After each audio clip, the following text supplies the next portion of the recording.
मैं शुरू के ही दिन से अपने पति के साथ बहुत खुश थी, क्योंकि मेरे पति मेरा बहुत ख्याल रखते थे। छोटी छोटी बात पर वह मेरी तारीफें करते थे। यह सब खासियत तो उनमें थी ही कि वह मेरा बहुत ख्याल रखते थे, मुझसे बहुत प्यार भी करते थे, लेकिन उनमें दो खराबी भी थी। वह बार बार बहुत बुरी तरीके से मुझसे बात करते थे और खुद को बिल्कुल भी साफ सुथरा नहीं रखते थे। उनका बात करने का अंदाज मुझे बहुत बुरा लगता था। वह उटपटांग सी बातें करते थे। यह चीज मेरे लिए बहुत बुरी थी। मैं अपने खानदान की अकेली लड़की थी जिसने एमए तक की पढ़ाई की थी, वरना हमारे खानदान में लड़की को 5वीं क्लास के बाद परमिशन नहीं देते थे, लेकिन मेरे माँ बाप ने मुझे एमए तक की पढ़ाई कराई। इस वजह से मैं चाहती थी कि मेरी जिससे भी शादी हो वह पढ़ा लिखा हो। लेकिन बदकिस्मती से मेरी शादी एक अनपढ़ से हुई थी। मेरा पति अनपढ़ तो था, लेकिन उसके बावजूद भी वह बहुत धनवान था। मेरे माँ बाबा ने उसकी अमीरी देखकर ही उसकी शादी मेरे साथ करवाई थी। मेरे मुंह से कोई बात निकलने की देर होती थी और वह झट से मेरी इच्छाएं पूरी कर देता था। मेरा ससुराल काफी बड़ा था, लेकिन मेरे पति ने मेरे आराम के लिए गांव में एक अलग ही बहुत बड़ा घर लिया हुआ था, जहां पर सिर्फ मैं और मेरे पति रहते थे। घर का सारा काम मैं खुद ही करती थी, लेकिन अब मैं कभी कभार थक जाती और बहुत शिकायत भी करती।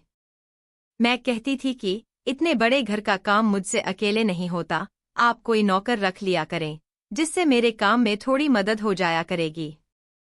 लेकिन वह हमेशा यही कहते थे कि कोई जरूरत नहीं है, मैं नहीं चाहता कि तुम किसी और से मिलो, मैं चाहता हूं कि तुम बस मुझ तक ही रहो।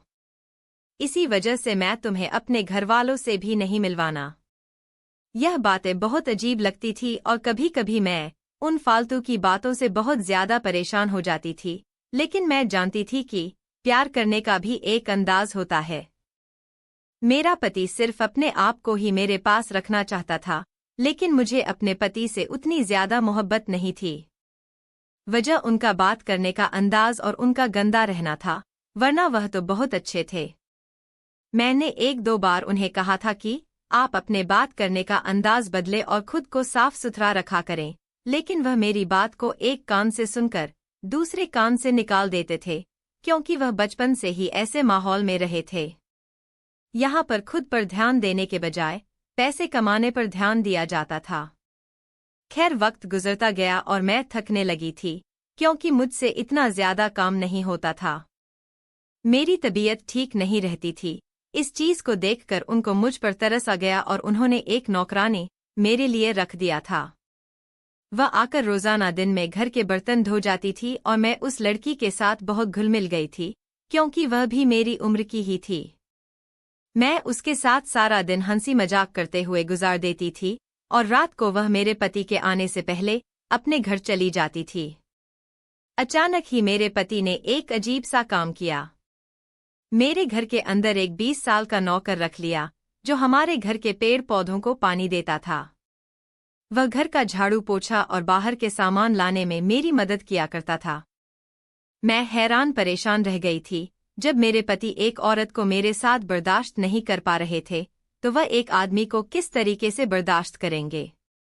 मुझे कुछ अजीब लग रहा था, लेकिन ना जाने क्यों मेरा दिल बार बार मेरे नौकर की तरफ ले जाता था, और क्यों ना होता, वह था ही इतना स्मार्ट और हैंडसम कि कोई भी उसे पसंद कर ले। इससे पहले मेरे पति ने कभी कोई नौकर हमारे घर पर नहीं रखा था। सारे घर के काम मैं खुद ही करती थी।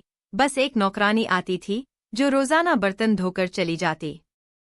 लेकिन अचानक मेरे पति ने एक नौकर रख लेना मेरे लिए हैरत की बात थी। मैंने शुरू के दिनों में उतना ध्यान नहीं दिया था। वह लड़का देखने में बहुत ज्यादा खूबसूरत था। उसकी उम्र यही कोई 20 साल थी। मैं ऐसी तो नहीं थी, लेकिन अब जब से उस लड़के को देखती थी, मैं खुद को डूबता हुआ महसूस करती थी। हर बार की तरह आज भी वह मुझे बहुत खूबसूरत लग रहा था। मैं उसको ही देख रही थी। वह हमारे पेड़ों को पानी दे रहा था और बार बार मेरी तरफ भी देख रहा था। मैं समझ चुकी थी कि वह भी मेरी तरफ ध्यान दे रहा है, क्योंकि मैं भी कोई कम नहीं थी। मेरी उम्र 24 साल थी, लेकिन मैंने खुद को इतनी अच्छे अंदाज में रखा हुआ था कि अगर कोई भी मुझे देखता तो 18 से 19 साल की कहता। मेरी शादी बहुत ही कम उम्र में हो गई थी, जिसकी वजह से मैं अभी तक अच्छी थी, लेकिन मैं यह बात बहुत अच्छे से जानती थी कि वह बहुत ही ज्यादा शर्मीला लड़का था। वह कभी भी पहले खुद से कुछ नहीं कहेगा। मेरे पति भी उस पर बहुत ज्यादा शक्ति करते थे। वह छोटी छोटी बातों पर उसे डांट देते थे कि यह नहीं करो, वह नहीं करो, ठीक से काम करो। इस वजह से उनसे बहुत डरता था और उसमें इतनी हिम्मत नहीं थी कि वह मेरी तरफ कदम बढ़ा पाता। लेकिन किसी ना किसी को तो पहल करनी ही थी, चाहे वह मैं हूं या वो हो। फिर इस वजह से मैं भी बैठी इस बारे में सोच रही थी कि मुझे क्या करना चाहिए, जिसकी वजह से मैं इसको अपना पति बना सकूं और उसके साथ अपनी जिंदगी की शुरुआत कर लूं। मैं अपने पति के साथ खुश थी, लेकिन मुझे सुख नहीं मिल पा रहा था। यही बातें सोचते हुए पूरा दिन गुजर चुका था। उस नौकर को आए हुए ज्यादा वक्त नहीं हुआ था, बस कुछ ही दिन पहले आया था। लेकिन वह कुछ ही दिनों के अंदर एक जगह बना बैठा था। उसके बात करने का तरीका बहुत अच्छा था। वह बहुत अच्छे अंदाज में मुझसे बात करता था और दूसरी तरफ मेरे पति बहुत ही गंदी तरीके से मुझसे बात करते थे। इस वजह से मैं अपने पति से बहुत ज्यादा उदास रहती थी, लेकिन वह नौकर मुझसे बहुत अच्छे से बात करता था। एक औरत को सबसे ज्यादा पसंद वही आदमी आता है जो औरत को इज्जत दे सके और तमीज से बात कर सके।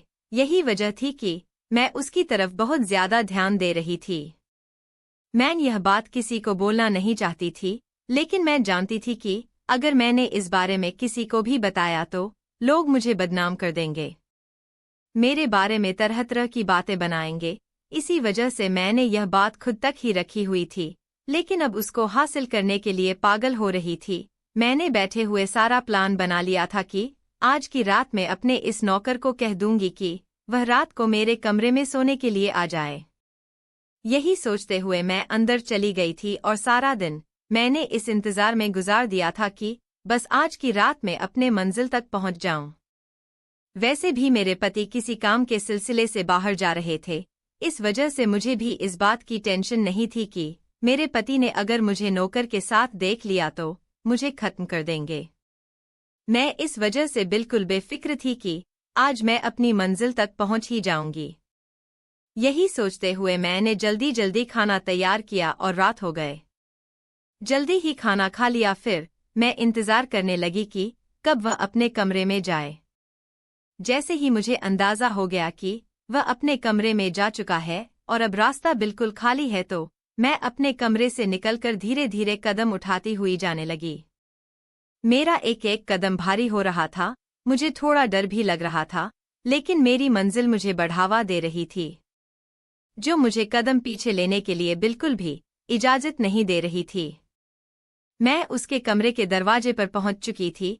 मैंने दरवाजे के लॉक पर हाथ रखा और दरवाजा खोलकर अंदर दाखिल हुई।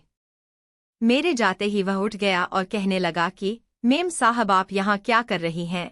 तो मैंने उसे समझाया कि तुम मुझे बहुत पसंद हो और मैं तुम्हें अपने पति के जैसा मानती हूँ, और मैंने उसे अपने पति के बारे में सब कुछ बता दिया। मेरी बातें सुनकर वह कहने लगा कि मेम साहब, मैंने भी आपको पहले ही नज़र में पसंद कर लिया था। मैं तो खुद चाहता था कि आपको अपनी पत्नी बना लूं, लेकिन मैं अपनी नौकर वाली औकात देखकर चुप था। अब हम दोनों में ही एक दूसरे को अपने मन की बात बता दी थी और आज से हम बिल्कुल पति पत्नी की तरह हो गए थे। आगे तक समझ ही सकते हैं। तो दोस्तों, कहानी अच्छी लगी हो तो चैनल को सब्सक्राइब जरूर कर दे। मिलते हैं अगली वीडियो में, तब तक के लिए बाय।